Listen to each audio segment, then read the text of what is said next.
जय हिंद साथियों, आज से हम लोग भारत इतिहास की एनसीईआरटी सीरीज पढ़ेंगे। आज हमारा अतीस कक्षा 6 का, अगर हम आज की एनसीईआरटी की बात करें तो यह कक्षा 6 की एनसीईआरटी शुरू कर रहे हैं हम, जहाँ पर अध्याय 1 है। हम कंप्लीट 6 से लेकर 12 तक के पूरी एनसीईआरटी सीरीज को पढ़ेंगे, डे बाय डे पढ़ेंगे। क्लास खत्म होने के बाद इसकी पीडीएफ आपको मिल जाएगी। ये आपकी परीक्षा के लिए बहुत ही अहम इंपॉर्टेंट है। आज का जो टॉपिक है, क्या, कब, कहाँ और कैसे, यह ओल्ड और न्यू एनसीईआरटी को मिलाकर तैयार किया गया ई लर्निंग विद दुर्गेश की नोट से, जहाँ पर मैं खुद पढ़ता हूँ। मेरे द्वारा क्लासेज आप सभी के लिए निःशुल्क, देशहित में, राष्ट्रहित में है। वीडियो को अपने सभी मित्रों को साझा करिएगा और क्लास को पूरा देखिएगा। और क्लास खत्म होने के बाद इसकी पीडीएफ भी आप ई लर्निंग विद दुर्गेश के ऐप और टेलीग्राम से प्राप्त कर सकते हैं। सबसे पहला टॉपिक है देश का नाम। हम जिस देश में रहते हैं, वैसे इस देश का नाम भारत है, लेकिन उसके पहले की कहानी जानते हैं कि भारत का नाम इंडिया भी है। और इंडिया नाम कैसे पड़ा? इंडिया जो शब्द है ये इंडस से निकलता है, जिसे संस्कृत में सिंधु कहा जाता था, माने एक नदी का नाम पर पड़ा है। अब ईरान और यूनान वासियों ने सिंधु को हिंदोस अथवा इंडोस कहा। इस नदी के पूर्व की जो भूमि थी उसे क्या कहा गया? उसे इंडिया कहा गया। और आप इस मानचित्र को देखकर पहचान गए होंगे, यह तिरंगा का बना भारत है। और भारत का जो प्रयोग है, नाम है, आइए उस पर भी हम लोग एक बार चर्चा करते हैं। भारत के नाम का प्रयोग उत्तर पश्चिम में रहने वाले लोगों के एक समूह के लिए किया जाता था। माने भारत नाम का जो प्रयोग था, ये उत्तर पश्चिम में रहने वाले लोगों के समूह के लिए कहा जाता था भारत। इसका वर्णन ऋग्वेद में मिलता है। अब एक सवाल आपकी परीक्षा में पूछा जा सकता है कि भारत का नाम कहाँ मिलता है, तो इसका वर्णन ऋग्वेद में मिलता है। ये एनसीईआरटी है, प्योर एनसीईआरटी की नोट्स है। प्राचीन काल से भारत भूमि के अलग अलग नाम रहे हैं। अगर प्राचीन काल से बात की जाए तो भारत भूमि के भी अलग अलग नाम हैं, जो परीक्षाओं में खूब झोला भर भर के पूछे जाते हैं। मसलन जम्बूद्वीप, भारतखंड, हिमवर्ष, अजनावर्ष, भारतवर्ष, आर्यावर्त, हिंद, हिंदुस्तान, इंडिया। मगर इसमें भारत सबसे लोकमान और प्रचलित रहा। अगर बात किया जाए, इसमें भारत सबसे ज़्यादा लोकमान और प्रचलित रहा।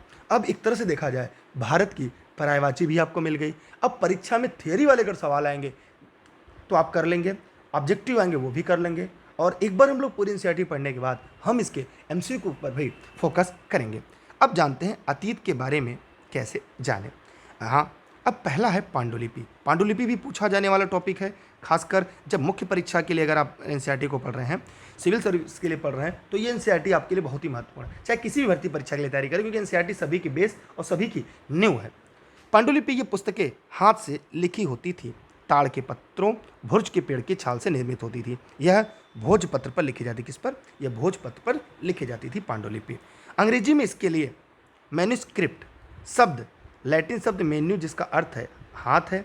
इन पांडुलिपि में धार्मिक मान्यता, व्यवहार, राजाओं के जीवन, औषधियों, विज्ञान आदि के सभी प्रकार के विषय की चर्चा मिलती है। मतलब जो पांडुलिपि थी, जैसे आज की जो हमारी पुस्तकें होती हैं उनमें, जैसे अगर हम इतिहास पढ़ रहे हैं तो एनसीईआरटी की e learning with Durgesh notes में आपको एनसीईआरटी दिख रहा होगा, ठीक है। एनसीईआरटी में इतिहास हम लोग पढ़ रहे हैं, इस एनसीईआरटी की सीरीज में हम लोग इतिहास पढ़ रहे हैं। उसी तरह जो पांडुलिपि हुआ करता था, जो अंग्रेजी के लिए मैन्युस्क्रिप्ट शब्द, लैटिन शब्द जिसका मेनू, जिसका मतलब होता था इन, इसका मतलब होता था हाथ। मतलब इन पांडुलिपि जो थी, इनमें धार्मिक मान्यता, व्यवहार, राजाओं के जीवन, औषधियाँ, विज्ञान आदि सभी प्रकार के विषयों की चर्चा मिलती है। यह संस्कृत, प्राकृत एवं तमिल भाषा में लिखे हैं। प्राकृत आम लोगों की भाषा थी। ये हर एक लाइन इंपॉर्टेंट, अगर पूरे ध्यान से पढ़ेंगे तभी ये पूरी एनसीईआरटी समझ में आएगी। और एक बार पढ़ने के बाद दोबारा तिबारा भी आप पढ़ सकते हैं, और रिवीजन करने के लिए साथ में आप नोट्स बनाते चल सकते हैं। वैसे शॉर्ट में पहले से ये नोट्स हैं। माने संस्कृत, प्राकृत और तमिल भाषा में लिखे हैं। माने जो पांडुलिपि है, भारत की जो पांडुलिपियाँ थी वो किस भाषा में थी? संस्कृत भाषा में थी। संस्कृत, प्राकृत, तमिल भाषा में थी। लेकिन प्राकृत जो थी वो आम लोगों की भाषा थी। ये बहुत ही इंपॉर्टेंट है। और जो पांडुलिपि थी ये भी आप सभी के लिए बहुत ही इंपॉर्टेंट है। हम और आगे चलते हैं, वीडियो को शेयर कर दीजिएगा। ये वीडियो फेसबुक और यूट्यूब पर भी आपके लिए लाइव है। अब यहाँ पर है अभिलेख। अब ध्यान से देखिएगा अभिलेख क्या होता है। इस चित्र को ध्यान से देखिए और आप बताइएगा आप अभिलेख का मतलब क्या समझते हैं। अगर आपको लिखने के लिए आ जाए थियरी में तो क्या लिखेंगे, और एमसीक्यू के लिए भी ध्यान देना है। अब अभिलेख की अगर हम बात करें तो यहाँ पे देखेंगे हम सभी लोग कि किसी विशेष उद्देश्य से किसी ठोस वस्तु पर उत्कीर्ण लेख को अभिलेख कहा जाता है। अब आपको इस सवाल का उत्तर मिल गया कि भैया अभिलेख क्या है। अभिलेख आदेश, निर्देश इतिहास या किसी वस्तु का उल्लेख भी हो सकता है। माने अभिलेख जो है कोई आदेश हो सकता है, कोई निर्देश हो सकता है, इतिहास या किसी वस्तु का उल्लेख भी हो सकता है। अतीत के बारे में जानने का एक और महत्वपूर्ण स्रोत अभिलेख है। यह कठोर सतह पर उत्कीर्ण किए जाते हैं। जैसे आप देख रहे हैं पत्थर पर ये बनाई गई है आकृति, आपको देखकर आपके दिमाग में कहीं ना कहीं एक चित्र बन गया होगा। अब अभिलेख अगर आपको लिखने के लिए आ जाएगा तो आप कभी गलती नहीं करेंगे। प्राचीन काल में राजा महाराजा अपने इतिहास को हमेशा के लिए जीवित रखने के लिए अभिलेख बनवाते थे। तो पुराने समय में प्राचीन काल में राजा महाराजा अपने इतिहास को हमेशा के लिए जीवित रखने के लिए अभिलेख बनवाते थे। यह अभिलेख पत्थरों या धातुओं जैसे ठोस वस्तुओं पर बनते थे, जिसके कारण यह अभिलेख आज भी विभिन्न खुदाई और शोध से प्राप्त होते हैं। हमें विभिन्न खुदाई और शोध से प्राप्त होते हैं आज भी। ये जो अभिलेख पत्थर धातु जैसे जो ठोस बने थे, जब भी खुदाई होती है तो विभिन्न शोध से ये प्राप्त होते हैं। और आगे चलते हैं हम, जहाँ जरूरत पड़े आप इसकी स्क्रीनशॉट कर सकते हैं। अभिलेखों के लिए लिखने के लिए उपयोगी सामग्री क्या क्या है। देखिए, टेलीग्राम पर आप सभी लोग चाहते हैं कि डेली पूरी एनसीईआरटी क्लास आपको मिले, तो टेलीग्राम पर आप दुर्गेश सर सर्च करेगा बिना स्पेस के, ई लर्निंग विद दुर्गेश आएगा, उससे आप लोग ज्वाइन कर लीजिएगा। मेरे द्वारा सभी क्लासेज आपको निःशुल्क देशित में राष्ट्रित में मिलती रहेंगी। अभिलेखों में लिखने के लिए उपयोगी सामग्री। अभिलेखों में पत्थर, धातु, मिट्टी की तख्ती, ईंट, काष्ठ आदि का उपयोग किया जाता है। मतलब अब आपके मन में आ गया होगा, अगर अपने चित्र को देख लिया, अभिलेख शब्द जैसे दिमाग में आपके आएगा, आप ये बता लेंगे कि अभिलेख को लिखने के लिए क्या क्या सामग्री उपयोग की आती है। अभिलेखों पर अक्षरों की खुदाई के लिए छेनी, नुकीले कीले, हथौड़ा, लौह सलाखा जैसी नुकीली वस्तुओं का भी उपयोग किया जाता था। तो अब आपको समझ में आ गया कि किन सामग्री का उपयोग करके हम अभिलेखों का निर्माण करते थे, अक्षरों की खुदाई कैसे करते थे। ठीक है, आगे है अभिलेखों के प्रकार। एक था निजी अभिलेख, दूसरा है सरकारी अभिलेख। वैसे आप इस वीडियो को कमेंट करके बताइएगा कि आप निजी अभिलेख और सरकारी अभिलेख के बारे में क्या समझते हैं। अगर आपसे कहा जाए कि 50 शब्दों में इनके बारे में बताइए तो आप क्या बताएंगे, या 100 शब्दों में कहा जाए, 125 शब्दों में लिखने के लिए कहा जाए तो आप क्या इसको बताएंगे। हम और आगे चलते हैं। आगे है निजी अभिलेख। इसके बारे में हम लोग पहले पढ़ लेते हैं निजी अभिलेख क्या है। ऐसे अभिलेख जिन्हें व्यक्तिगत स्तर पर खुदवाया गया है। सबसे प्राचीन निजी अभिलेख जो बेशनगर विदिशा का है।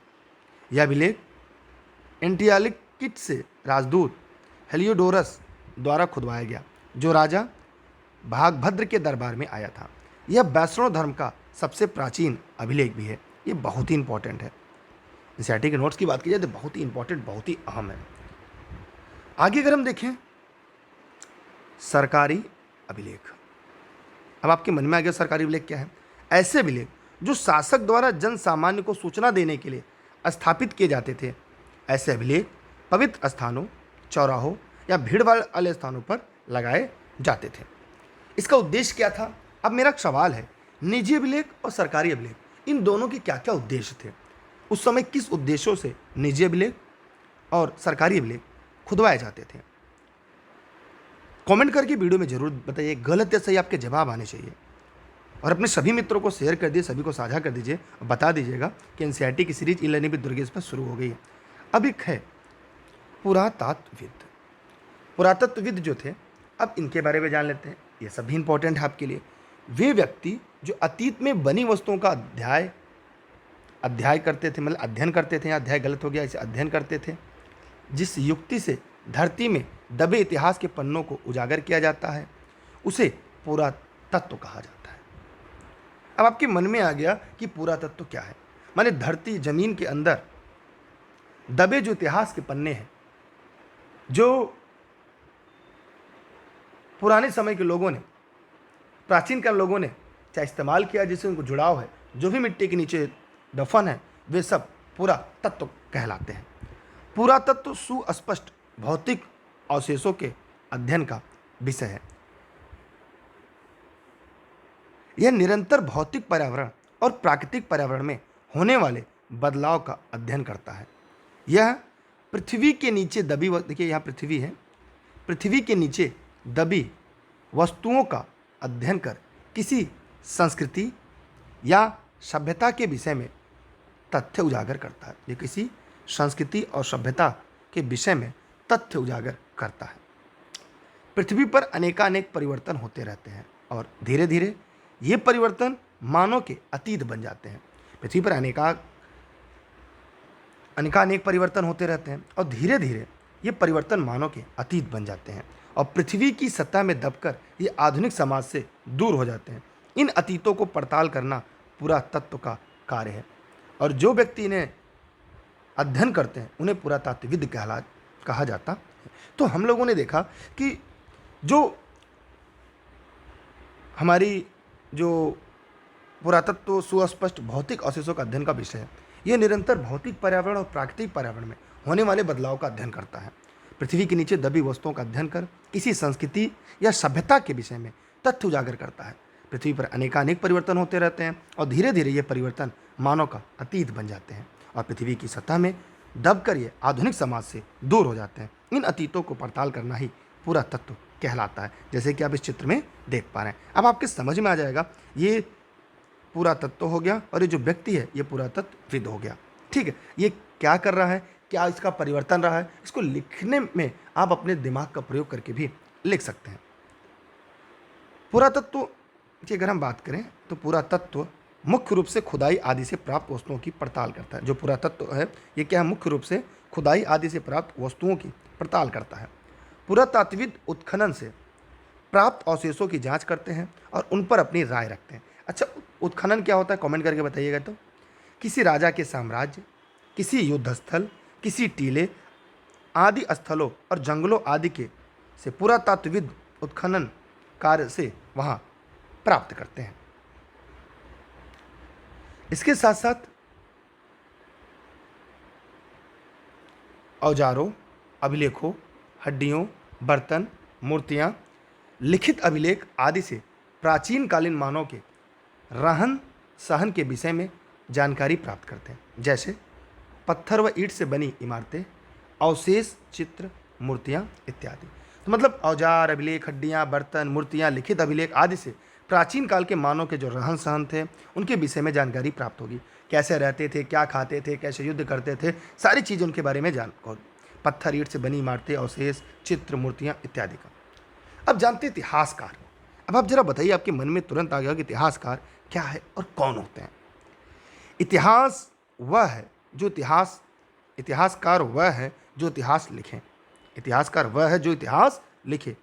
एक इतिहासकार ऐसा व्यक्ति है जो अतीत के बारे में अध्ययन और लिखता, मैंने अध्ययन करता भी है और लिखता भी है। इसे उस समय पर एक अधिकार के रूप में माना जाता है, इससे उस पर एक अधिकार की तरह माना जाता है। इतिहासकार मानव जाति से संबंधित पिछले घटनाओं की निरंतर व्यवस्थित कथा और अनुसंधान से चिंतित है। साथ ही समय में सभी इतिहास का अध्ययन, जो लोग अतीत का अध्ययन करते हैं वो तिथियों का भी अर्थ है, माने जो लोग अतीत का अध्ययन करते हैं तिथियों का भी अर्थ होता है, उसके बारे में भी जानते हैं। तो यहाँ पर ये देख लीजिएगा, इतिहासकार, आप समझ में आ रहा होगा सर इतिहासकार क्या है। आइए कुछ तिथियों के बारे में जानते हैं, बहुत ही इंपॉर्टेंट है। लेकिन नोट संबंध अगर कोई जानकारी चाहिए तो ये लर्निंग विद दुर्गेश के ऑफिस के नंबर पर कॉल या व्हाट्सएप करके जानकारी ले सकते हैं। नोट से संबंधित जानकारी मिल जाएगी आपको। ऋषि का मतलब होता है बिफोर क्राइस्ट, माने ईसा पूर्व, माने ईसा के जन्म से पहले। जैसे लगा दिया जाए 50 BC, इसको ऐसे भी लिख सकते हैं हम 50 ईसा पूर्व। एडी, एनोडामनी, एडी मैंने एडोमनी, मैंने ईसवी, ईसा मसीह के जन्म के बाद। जैसे अगर कहा जाए 78 ईस्वी, इसको ऐसे भी लिख सकते हैं 78 AD। तो ये समय को पढ़ने और पढ़ाने के लिए, क्योंकि कई बार आएगा, ये हिंदी और अंग्रेजी दोनों मीडियम में नोट्स NCERT के उपलब्ध हैं। कृषि का आरंभ 8000 वर्ष पूर्व हुआ। सिंधु सभ्यता के प्रथम नगर 4700 वर्ष पूर्व। गंगा घाटी के नगर मगध 2500 वर्ष पूर्व। तो यहाँ पर अब BC और AD के बारे में आपको जानना जरूरी है और अहम था। उम्मीद करते हैं इतिहास की सीरीज में ये चीज़ें, जो छोटी छोटी चीज़ें थी, वो आपको समझ में आ रही हैं। और अगर आपको लगता है कि हम इतिहास के साथ साथ अन्य सभी विषयों की NCERT की सीरीज लेकर आएँ और NCERT की 6 से लेकर 12 तक की पूरी क्लास लेकर आएँ, तो आप इस वीडियो को शेयर जरूर करिएगा। अगर आप लाइक और शेयर करते तो ये मुझे समझ में आएगा कि आप भी मेरा सपोर्ट करते और ये चाहते हैं हम इस तरह की सीरीज आपके लिए लेकर आते रहें। सभ्यताओं के आरंभ में लोग गुफाओं और कंदराओं में रहते थे। सभ्यता के विकास के साथ लोग समूह में रहने लगे। इसके लिए सबसे उपयुक्त जगह नदियों के किनारे होते थे। इसके लिए जो सबसे उपयुक्त जगह होता था वो नदियों का किनारा हुआ करता था। नर्मदा नदी का पता लगाओ। कई लाख वर्ष पहले से लोग इस नदी के तट पर रहे हैं। यहाँ रहने वाले आरंभिक लोगों में से कुछ कुशल संग्राहक थे जो आसपास के जंगलों की जो विशाल संपदा थी, उस संपदा से परिचित थे। अपने भोजन के लिए वे क्या करते थे? जड़ों, फलों और जंगलों के अन्य उत्पादों का यहीं से संग्रह किया करते थे। उम्मीद करते हैं आपको ये चीज़ें समझ में आ रही होंगी, स्पष्ट हो रही होंगी। वे जानवरों का आखेट करते थे। आखेट का मतलब होता शिकार भी करते थे।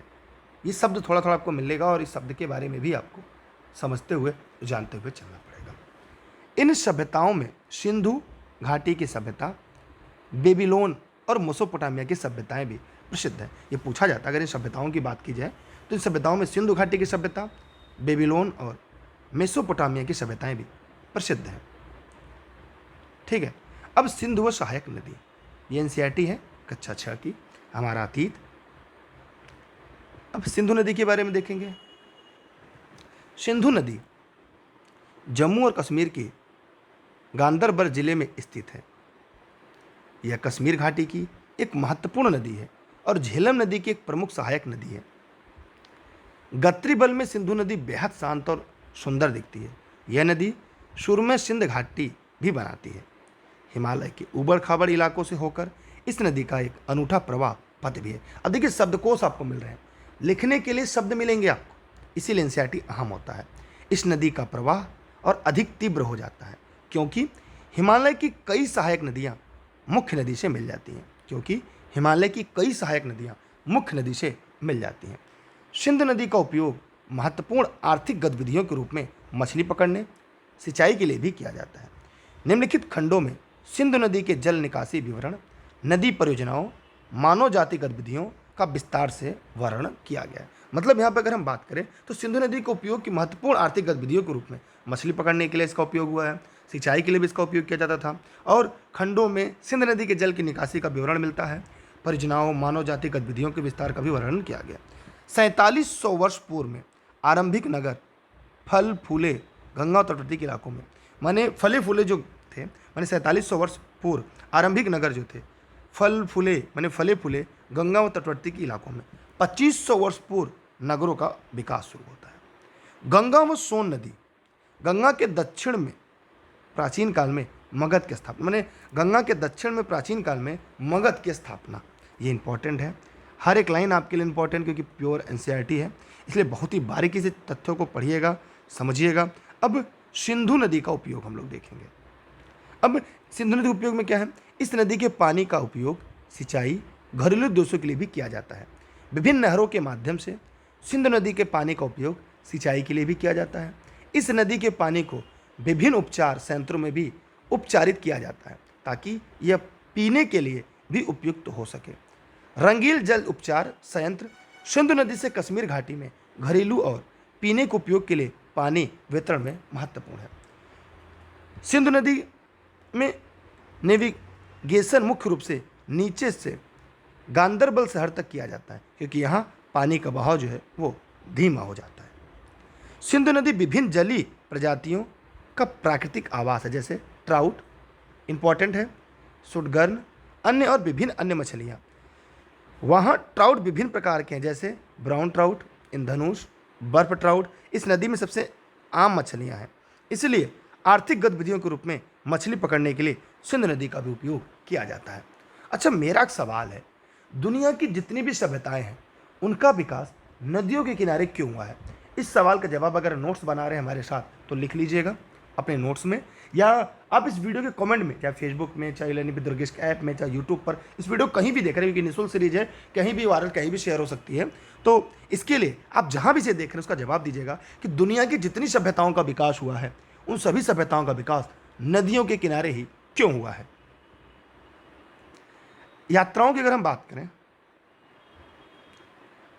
तो भ्रमण